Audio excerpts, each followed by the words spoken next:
DJ Holy Vogue. Yo! You're locked into Point 5 Creative Studios, where Africa's stories aren't just told, they're produced. News, politics, entertainment, films that move the continent. We bring the truth, the fire, the creativity. Your world, powered by African storytelling. Point 5 Creative Studios. Point 5 Creative Studios. Point 5 Creative Studios. Point 5 Creative Studios. Point 5 Creative Studios. Greetings, good people. My name is DJ Oli and welcome to Point 5 Creative Studios. Chitubu che content pamunowana nyaya dzese dziri kuitika pasi rese. Nyaya yandiri kufamba nayo zvamanje inyaya yemwana wava Mugabe aimbova mutungamiriri weZimbabwe kwamakore mazhinji. Uyo wamuri kuona paskrini uyo anonzi Chatunga asungwa nhasi masikati kuSouth Africa. Mhosva yaari kupomerwa attempted murder. Ndo nyaya yacho zviri kunzi vaita kakusawirirana nemukomana webasa vaharidza pfuti. But pazosvika mapurisa pasini vatsvaga pfuti yashandiswa, pfuti haisi kuwanika.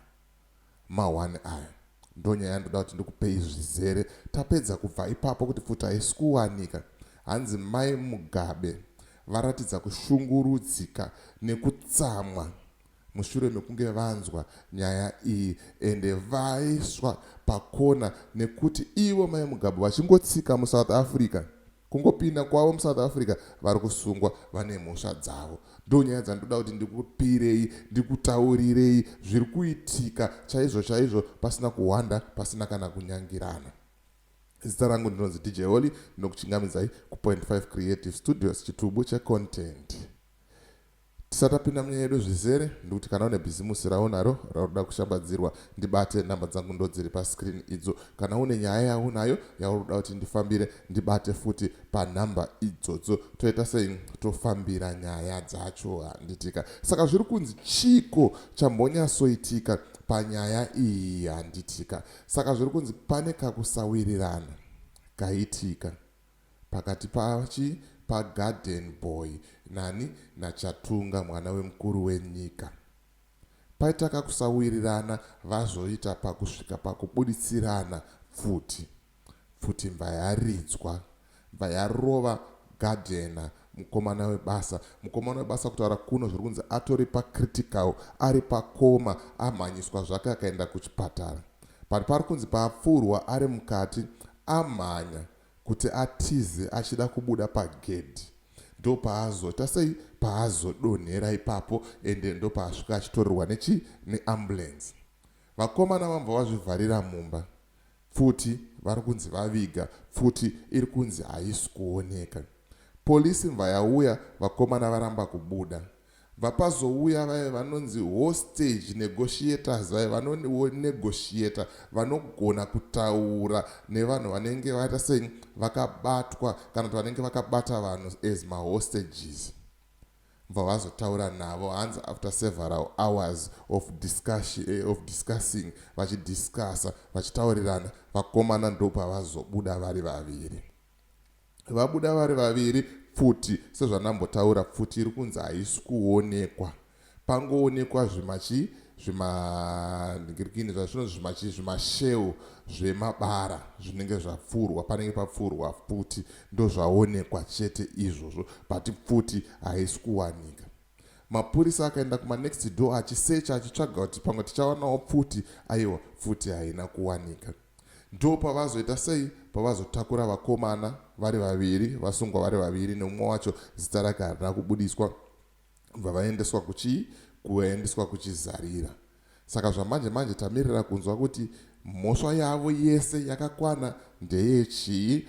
2, tamirira kunzwa kuti vachange vachipinda mukoti rini. But kuri kunzi kwakazara nemaloya vari kumhanya kuda kugadzirisa kuti zvinhu zviite sei zviite. Mawani aya mahwani zvekutodaro. Amai pavanzwa message, amai Dr. Amai pavanzwa message, hanzi varatidza kushungurudzika nekugunun'una nehunhu hwevana vavo, because hanzi vari kuzama nepese pavanogona kuti vakomana vaite hunhu. Vakomana vaite hunhu. Mhosva dzavo dzakawandisa vakomana ava, hadzisi kupera. Toda kuti timbonzwa dzichitaurwa one ne-international platform naSisi Sophie Mukwena vachitaura kuti vakomana ava nemhosva dzakawanda. Vanzwa nekuramba vachipinda mumatambudziko. Chii chiri kumhonyasoitika panyaya dzevana ava?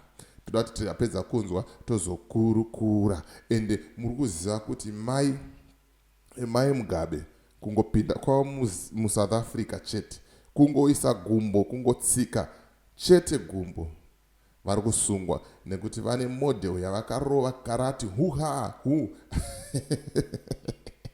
zvinhu zvacho zviri kuvateerera vanhu kwaMugabe zvekutodaro vanenge vari kutotanga kutotanda botso, ndo matangiro azvo iyaya. Rega timboteerera mhosva dziri kutaurwa naSisi Sophie panyaya dzevakomana ava.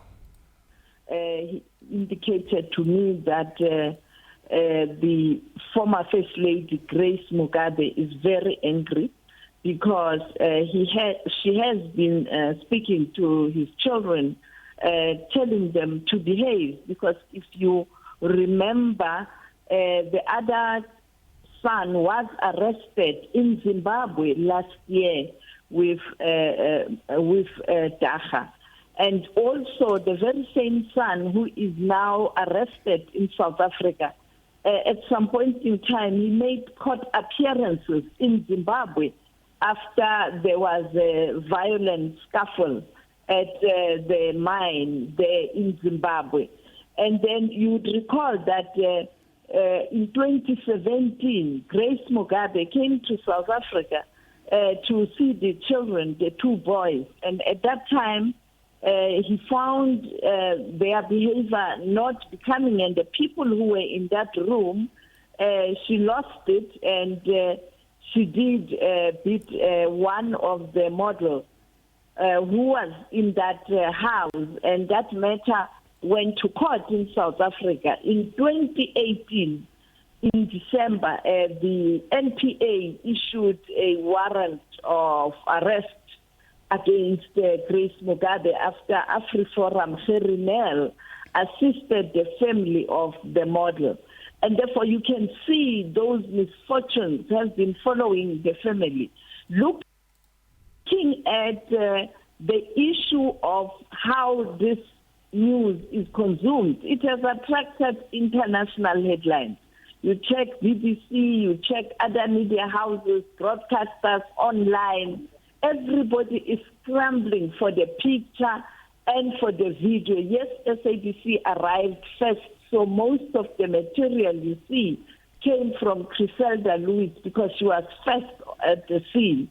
And therefore, it's a big story. In Zimbabwe, it's bound to be a big story. This is the son of a former president.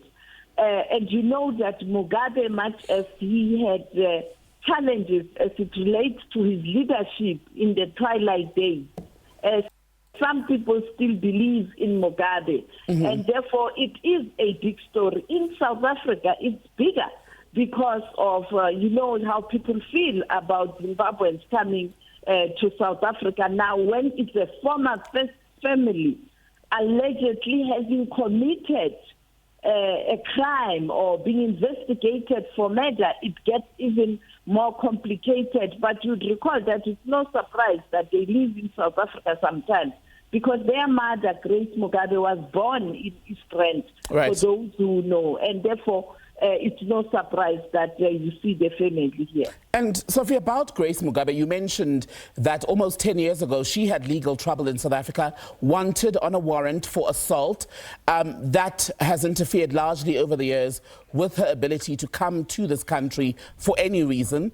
What will that mean now for any potential visit with her son in custody and likely, as we're hearing from the police tonight, to face a charge of attempted murder? Well, she will be arrested if she does come in South Africa. There's no way AfriForum would leave that. She will be arrested. There's no immunity. As far as I remember, that was granted to her by any sitting head of state, President Ramaphosa in this case, because it was in 2018. And therefore, I can't see her coming here, and that's where the problem is. The only thing that she can do, there are many Zimbabweans and members of the family here in South Africa. Some fled when Mnangagwa and his people took over power, that coup in Zimbabwe. Later, there were elections to sanitize that coup, and you still have people who are in exile. Some were ministers of the late former President Robert Mugabe. Those are the people behind the scenes who will try and help. And secondly, maybe Bona, the daughter, might come down to come and see the elder daughter. And she's quite a dignified woman, and I think that's the only way that people can find a way to come and assist. But I can't see Grace Mugabe coming, and I'm also told that she was also struggling with some issues in Zimbabwe and health issues. So I can't see her coming to South Africa. Right, muri kuzvinzwira mega, mazvinzwira mega zviri kuitika. Wakomana, ndopaipa tichitaura paipai kuti kana muri panyanga muchitonga vanhu, chingotonga vanhu zvakanaka zviri free and fair. Because mhepo dzamunenge makatora muchiuraya vanhu, muchidhisapisa vanhu, muchirwadzisa vanhu, vanhu vachigara vachichema, zvinosara zvotsoma vana venyu. Look at this one right now. Munhu akatofa uyu yatoo murder case.